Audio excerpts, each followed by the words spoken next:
She wraps the towel tighter around her shoulders, every muscle coiled. The pounding continues. "Step out now!" the officer shouts, voice sharp, brittle. She exhales slowly. I think this might be a mistake." The words hang, measured, calm. But the officers freeze, exchanging quick glances. A younger cop shifts uneasily, his hand brushing the doorframe as if seeking reassurance. "Open the door! Now!" The leader's tone sharpens, frustration creeping into the edges. She steps forward, letting the towel slip slightly, not from carelessness but composure. "You came into the wrong house." A pause. No one moves. Outside, the street remains eerily quiet. "Who are you?" the officer demands. There's hesitation, almost fear beneath the anger. Her gaze meets his without flinching. "I'm someone you underestimated," he falters, words caught mid-throat. Another officer clears his throat, whispering, "Should we?" But the words trail off. Silence swells. The only sound is the drip of water from the bathroom, each drop a beat against the tension. "Identification," the leader finally says, voice low, careful. She tilts her head, letting the emblem on her wrist, the family crest, catch the light. "I think you already know." The room shifts. Postures stiffen, hands trembling. The younger cop looks down at the floor. The leader's eyes widen, a flush of confusion and sudden realization spreading across his face. A long moment passes. The pounding stops. The street outside exhales with the stillness, and she steps back, letting the weight of silence speak. Louder than any command, she steps forward, towel wrapped tightly, eyes steady. "Hands where we can see them," the officer snaps, voice uneven now. She tilts her head slightly, calm. "Do you always treat strangers this way?" A pause. The leader frowns, lips tightening. "Don't test me." She doesn't flinch. "I'm not testing you. Just asking." The younger officer shifts his weight, glances at the street through the half-open door. "Sir, maybe we should..."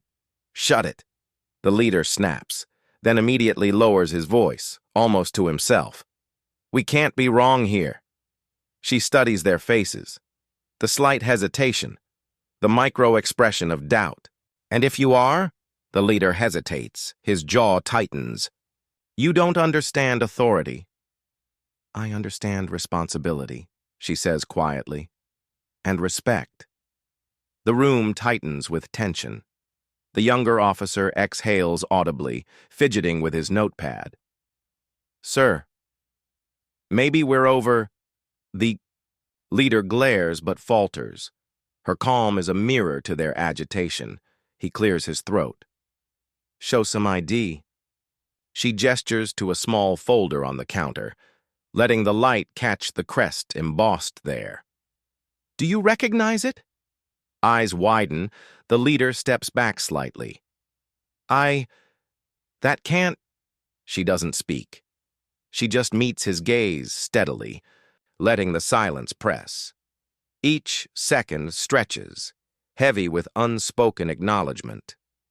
Power is not always in the hand that commands, but in the composure that refuses to yield. The younger officer lowers his eyes. The leader swallows hard, voice shaking. We need to reassess this." She nods once almost imperceptibly. That single gesture shifts the room. Authority wavers and dignity quietly asserts itself. The lead officer steps fully inside, chest slightly forward, eyes scanning the room like he owns it. "Move aside," he snaps, fingers jerking toward the towel rack. She doesn't move. "I think you should explain why you're here first." A stiff laugh escapes him. "Explain? I don't owe you an explanation." The younger officer shifts uncomfortably, whispering, "Sir, maybe we should..."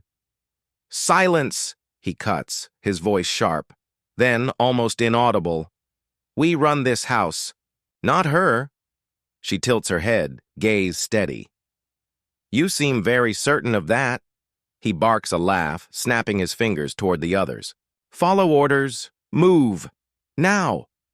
She stands still. I've been following orders my whole life. I understand them better than you think. His eyes flicker. He leans closer, tone low, almost threatening. You don't know what it means to be in control. I know exactly what it means, she says softly. And control doesn't come from fear. A pause. The room stretches with tension. Even the younger officer looks away, biting his lip.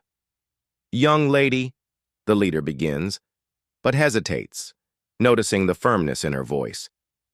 Don't call me that, she interrupts quietly, almost a whisper. I'm not someone to be dismissed. His jaw tightens, sweat forming at his temples. He glances at the others, half expecting support, half expecting defiance. There's a flicker of doubt. She lets the silence settle, letting it press against his arrogance. Each moment stretches. The unspoken recognition clear. Authority is not automatic, and pride unearned can crumble without a word raised. Finally, he exhales, leaning back slightly. Perhaps we need to rethink this. She nods once, imperceptibly, letting the room's dynamic shift without a single dramatic gesture. She steps toward the living room, towel clutched, eyes scanning familiar corners. This place, it looks normal. The leader mutters, voice tight. Normal enough for some, she replies softly. But every corner here has seen things others chose to ignore. He blinks, trying to mask discomfort. What do you mean? Memories, she says quietly, gesturing toward the worn couch. Stories of perseverance, of being overlooked, underestimated. A young officer shifts, eyes darting to a faded photograph on the wall. Is this? She doesn't answer immediately. Her gaze lingers on the photo. A past injustice, a small victory, a hidden life. Yes, every face, every event, all reminders that dignity can survive even when ignored by those in power. The lead officer swallows hard. I didn't realize. You didn't need to realize, she interrupts. You just needed to see it. The steam curls around them, softening the edges of authority, blurring certainty. The younger officer exhales, whispering, We've been wrong. She nods slightly. It happens more than you think, and often no one notices until someone stands still and watches carefully. He clears his throat. And you've stood through all of this? I have, she says simply, her calm almost a rebuke. And I always will. That's why we recognize what's hidden. Another pause. The room is silent except for the faint drip from the bathroom. Tension lingers, but it's quieter now, softer, filled with recognition. Finally, she gestures to the hallway. Look closely. The house keeps its stories, and they won't be ignored forever. The officers shift, eyes lowered, realizing the weight of the space. Authority feels lighter here, replaced by acknowledgement. The room itself seems to breathe, holding memories that demand respect. Step out now. Don't make this worse, the officer says, voice firm, trying to mask uncertainty. She tilts her head slightly, calm, measured. I think this might be a mistake. A flicker of doubt passes across his face, almost imperceptible, but enough for the younger officer to notice. Sir, maybe we should... The leader's glare cuts him off. Quiet, focus. She doesn't speak further. Her eyes meet his, steady, unflinching. Each second stretches. The weight of those few words sinks into the room like a quiet hammer, leaving silence where command once lived. He swallows. You don't understand the situation. I understand perfectly, she says softly. You've come here, assuming authority, expecting compliance, but that assumption has limits. The younger officer shifts his feet, looking at the floor, hands clenched. "We shouldn't—" "Enough," the leader mutters, voice shaking just enough to betray his facade. He clears his throat, glances at the folder on the counter. "Where did this come from?" She gestures lightly to the family crest embossed on the folder. "Perhaps you should have asked before barging in." A pause. Breath held. The younger officer looks between them, suddenly aware that the balance has shifted. He exhales slowly. The leader's jaw tightens. His fists clench, then release. I didn't expect." "You expected compliance. Instead, you found the truth," she says quietly, letting the sentence hang. A silence follows, full of unspoken acknowledgement. The tension that had gripped the room loosens slightly, authority fraying without a single shout, without a dramatic gesture. Finally, she steps back, letting the quiet settle over them, a reminder that words, when measured and precise, can tilt a room more effectively than any command. The leader's eyes catch the emblem on the wall. His voice falters. "What? What is that?" She glances at the crest, calm, almost tender. "It represents my family, our values, what we've carried." Quietly for decades, a younger officer shifts uncomfortably. "Sir, maybe we should check—" He cuts him off, voice low, trembling slightly. "No, look at it. Look at what we've barged into." She steps closer to the crest, hand resting lightly on the polished wood. "It's more than a symbol. It's accountability, integrity. And it reminds you that assumptions have consequences." The leader blinks rapidly, trying to mask panic. I didn't know." "You assumed power meant knowledge," she says softly, voice unwavering. "You assumed fear would work here. It doesn't." The younger officer swallows, eyes wide. We didn't expect—" "You never do," she replies. "Not when you forget who stands behind the walls you enter." A long pause stretches. The room feels suspended, the air heavy with unspoken recognition. Even the faint hum of the air conditioner seems to quiet in respect. He glances around, catching every detail he had dismissed before.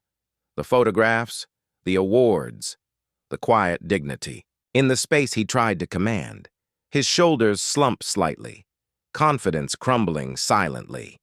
Your family," he murmurs, voice barely audible. "You're connected." "I am," she interrupts gently. "And that connection doesn't grant me privilege. It grants responsibility. And you just learned it the hard way." The younger officer exhales slowly, nodding, understanding. The leader remains frozen, caught between authority and realization, as if the crest itself had halted time, holding him accountable without a single raised voice. She steps back, letting the silence linger, the weight of history, dignity, and truth settling over them all. She stares at the crest a moment longer, letting her mind drift. "You know," she says softly, "I learned early how people judge without knowing." Her father's voice echoes in her memory. "Hold your head high. Speak only when necessary. Let them see your dignity, not their assumptions." A knock at the door snaps her back. The younger officer hesitates. I didn't mean—" She shakes her head slightly, recalling her mother's gentle warning. "It's not about what they intend, it's about what they believe they can take." The older officer shifts uneasily. "I don't understand. You've been calm this whole time." "How?" She smiles faintly, almost to herself. "Practice, watching, learning when silence protects you more than words." Flashbacks flash in her mind. School hallways where whispers followed her, teachers' eyes narrowing with unspoken doubt, neighbors' polite avoidance.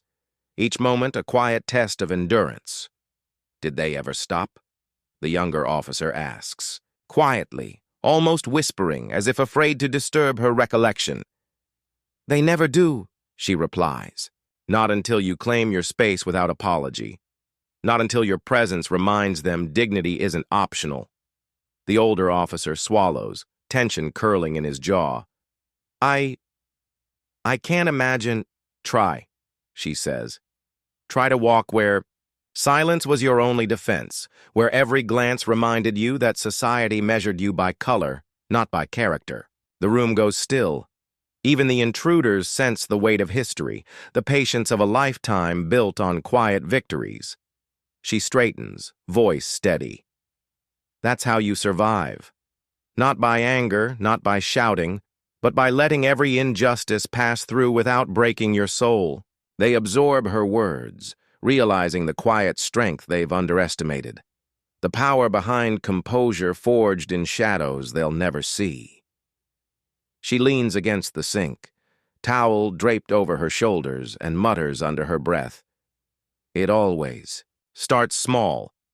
A young officer fidgets with his badge. Small? Yes. Someone questions your ability, doubts your word, and the system quietly nods along. He glances at the older officer, then back at her. I don't get it. Didn't anyone listen? She smiles faintly, bitterly. Listened. Perhaps. Believed.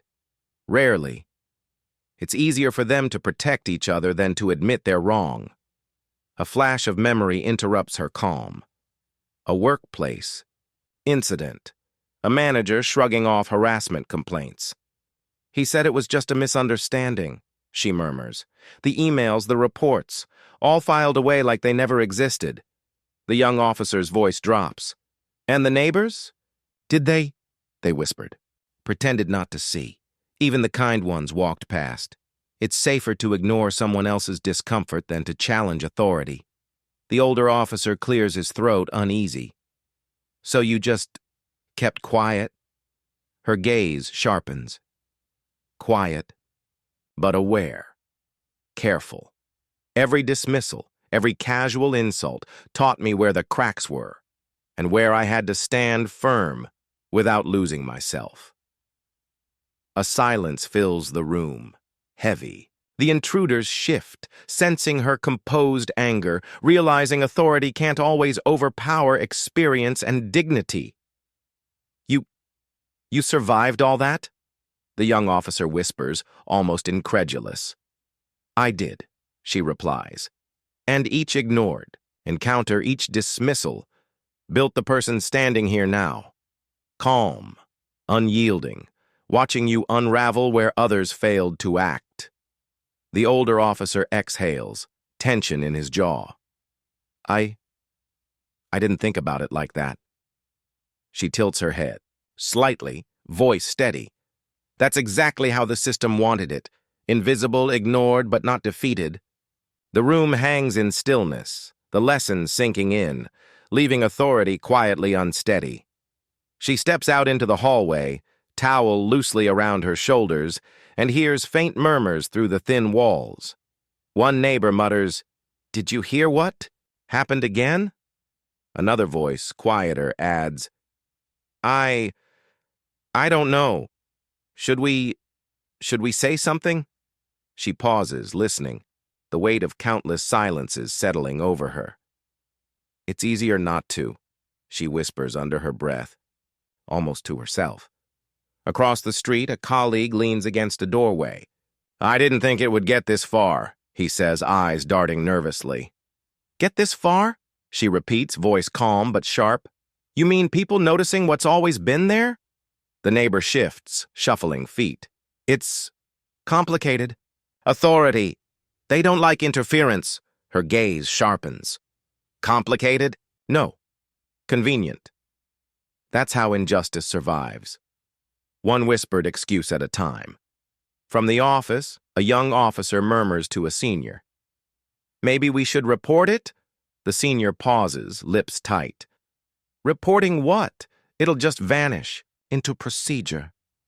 She lets the silence stretch, her calm presence a quiet mirror to their hesitation. Vanished? She asks softly.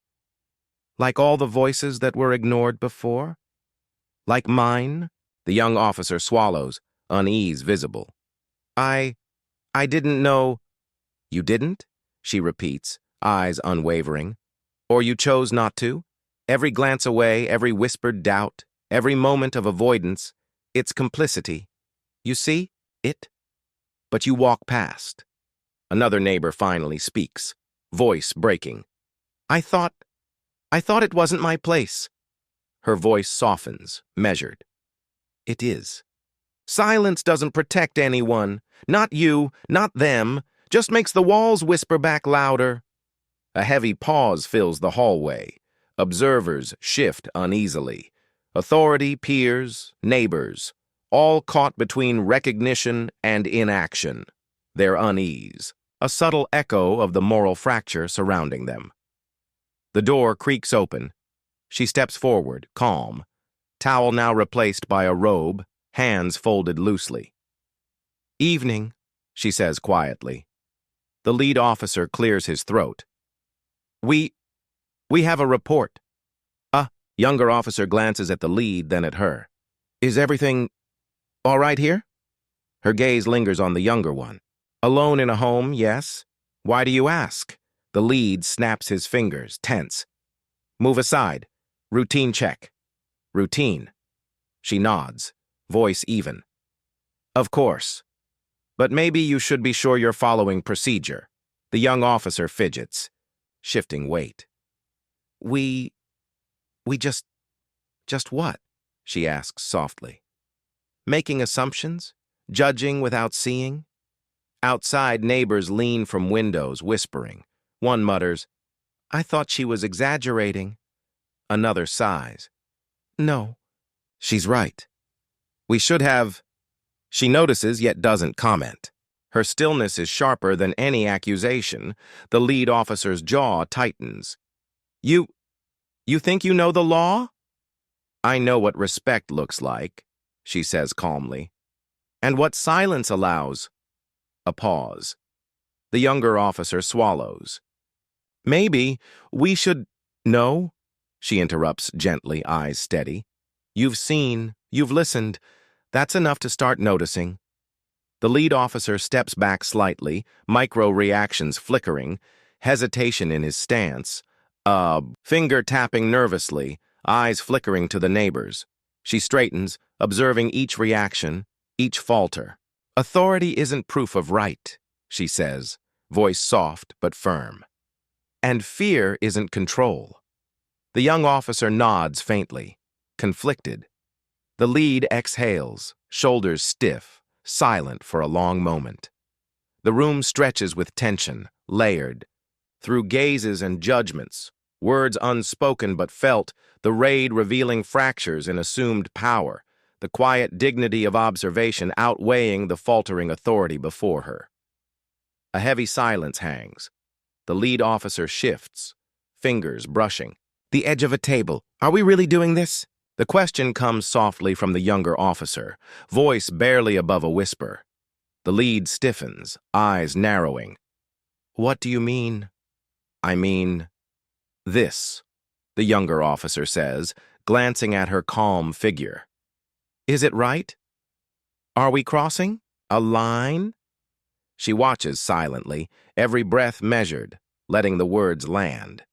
One of the neighbors clears her throat, hesitant. Maybe someone should have listened sooner. The lead officer frowns, jaw tight. Listened? To what? To accusations without proof? This isn't just about me, she says quietly, eyes steady. It's about what you think is power and what it really does. A pause. The younger officer exhales, shaken. I can't just follow orders blindly anymore. Orders don't give anyone the right to ignore dignity, she adds softly, almost to herself. The lead officer's hand trembles slightly. You don't understand. The stakes. Stakes? She interrupts calmly. The stakes are always the same. Who gets to stay invisible and who doesn't? You've felt it too, haven't you? The room shifts. A few onlookers glance away, suddenly aware of the imbalance. Their murmurs rise. She's right. We stayed quiet too long. I just, the young officer stammers, looking at his superior. We can't keep pretending. She steps closer, voice gentle but firm. Truth isn't loud, but it moves. Even the quietest voices can shift what seems unshakable. The lead officer exhales, staring at the floor. The room is still tense, yet in the stillness, the first cracks of accountability begin to spread, unnoticed by many, felt deeply by those who've finally opened their eyes. The room hums with tension, low murmurs threading through the air. The lead officer fidgets, glancing at the younger officer. Did you just question me? I asked if this was right, the younger officer says, voice steadier now. Nothing more. She watches, unflinching, noticing the subtle tremor in the lead's hand. It doesn't take shouting to challenge wrong, she says softly. One neighbor, clearing her throat, adds, Maybe it's time someone did. The lead officer exhales sharply, trying to regain control. You think this changes anything? It changes who we allow to stay invisible, she responds, calm, deliberate. Who gets overlooked until it's too late? The younger officer glances around, noticing the media quietly recording, colleagues whispering, hesitant nods spreading. People are listening, he murmurs. Not just listening, she says. Watching, feeling, understanding. The lead officer swallows, staring at the floor. This isn't what we planned, he mutters. A murmur from a witness rises, soft but firm. Plans built on fear never last. She steps slightly closer, tone measured. The facade cracks slowly, but the pieces reveal themselves to everyone eventually. You can't hide what's been done in plain sight. Another officer hesitates, voice low. I don't want to be part of it anymore. The lead officer glances up, eyes wide, realizing the authority he thought absolute is slipping. You don't understand the consequences. Consequences are for those who break trust, not those who speak truth, she says quietly. The room shifts, everyone sensing the shift, privilege exposed, authority questioned, injustice trembling under the weight of silent courage. For the first time, the lead officer doesn't speak. Silence stretches, heavy, charged. In that stillness, the cracks widen, subtle but undeniable, foreshadowing the reckoning that waits beyond the walls. The judge adjusts his glasses, peering over the bench. We will hear opening statements. The antagonist rises, voice measured but tight. The accusations are, she cuts in softly, they are not accusations, they are observations. A murmur sweeps through the courtroom. Cameras click. The antagonist stiffens. You can't just, he starts, but stops, noticing the calm clarity in her eyes. I can, she says. And I will. The younger officer leans forward, whispering to a colleague. She's not angry. She doesn't need to be. The colleague nods, face pale. That makes it worse. The antagonist swallows, glancing at the audience. You maintain power, she interrupts gently, but maintaining control doesn't erase responsibility. A juror shifts uncomfortably. Another whispers under her breath. Finally, someone speaks without yelling. The judge clears his throat. Please, proceed with facts, not commentary. She nods, voice steady. Facts speak louder than voices. Every dismissal, every ignored complaint, every subtle harm, all of it documented. The antagonist's hands tremble slightly on the podium. This is unfair. Unfair? She asks quietly. Or overdue? A pause stretches, heavy, charged. The courtroom feels suspended in time, all eyes tracing her calm movements, her measured speech. Even the media cameras hesitate, unsure what to focus on. The antagonist exhales, visibly unsettled. No need for explanations. she says. The truth doesn't ask permission. Silence reigns. Every observer feels it. The subtle power shift, the quiet authority, the revelation that composure can command the room more than anger ever could. A reporter scribbles furiously. A juror nods imperceptibly.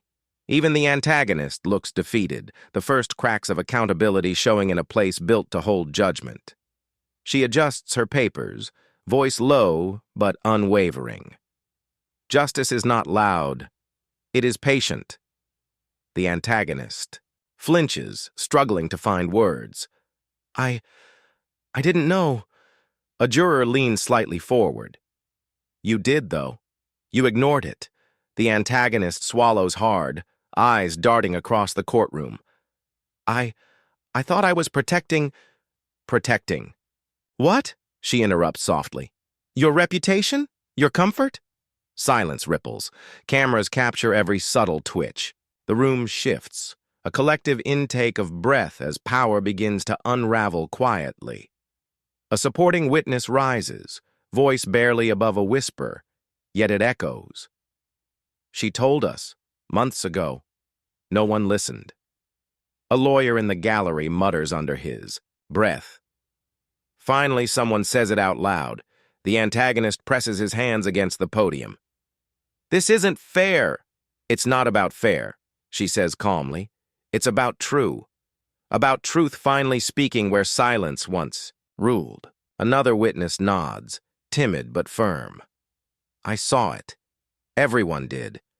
Pretending it didn't happen doesn't make it disappear. A pause stretches, heavy with the weight of long-denied acknowledgement. The murmurs rise, not loud but insistent, carrying. The invisible voices that have waited decades. The antagonist's jaw tightens. She doesn't finish him. She lets the silence answer. Her calm, steady presence contrasts sharply with his faltering confidence. Even the judge leans, back slightly, noting the shift. The room, once steeped in controlled authority, now trembles subtly. Observers glance at each other, whispers growing. Privilege is exposed. Microaggressions and systemic corruption are no longer invisible. Truth waits for patience, she adds, soft but undeniable. And patience has arrived. The antagonist's hands drop. The courtroom, once held by his assumed dominance, is quiet, but the silence carries power. Justice, slow and unyielding, begins to speak louder than any voice could. The antagonist shifts in the chair, fingers fidgeting with a pen. His voice cracks. I thought... You thought what? She interrupts softly, calm, eyes steady. That ignoring it would make it disappear? He glances at the jury, searching for reassurance. None comes. His confidence, once solid, wavers like glass. A reporter leans forward, camera clicking softly. Is there anything you want to say in your defense? He swallows. I didn't realize the extent of... You did, she states plainly. Every glance, every dismissal, every quiet lie you told yourself. You knew. We all knew. Except now, it's visible. The room tilts in hushed tension. A juror murmurs, I never expected this. Another whispers, it's like watching the walls crumble. He presses his hands to the desk, trembling slightly. This isn't how it's supposed to... Supposed to, she asks quietly. Supposed to protect your image, your comfort at the cost of others? He opens his mouth, hesitates. Eyes flicker to the courtroom doors, imagining an escape. The press shifts cameras, capturing the micro-expressions, the faltering mask of authority. A witness leans forward. We waited. You ignored us. And now... She echoes softly, letting her words hang in the charged air.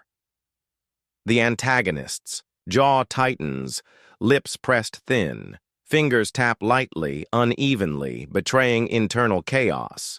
Every subtle gesture now speaks louder than words. She sits, poised, almost unearthly, her calm radiating through the room. Silence stretches, filled with collective realization. The oppressor's facade is cracking, not with shouting, but with the quiet force of acknowledgement. The press stops moving, the jury leans forward, and even the judge's stern gaze softens. Poetic justice fills the air, not through noise, but through quiet revelation. She walks slowly down the street, coat pulled tight, eyes catching reflections in shop windows. A cafe door opens. A barista hesitates mid-step. "Morning," she says softly. The barista nods, voice barely above a whisper.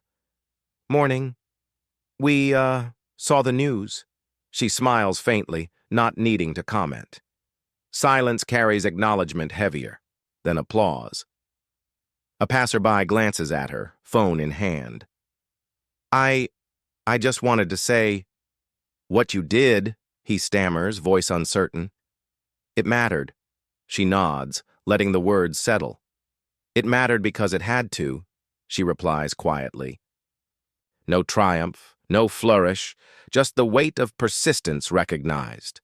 Further down, a neighbor peeks from behind curtains, hesitant. They glance at each other, eyes meeting without speech.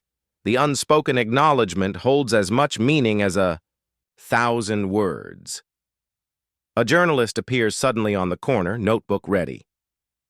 "Do you mind a few questions?" She shakes her head. "Not now. There's more listening than talking to do." Even the city itself seems to adjust. Muted traffic, conversations carrying lower tones, a subtle awareness threading through routines.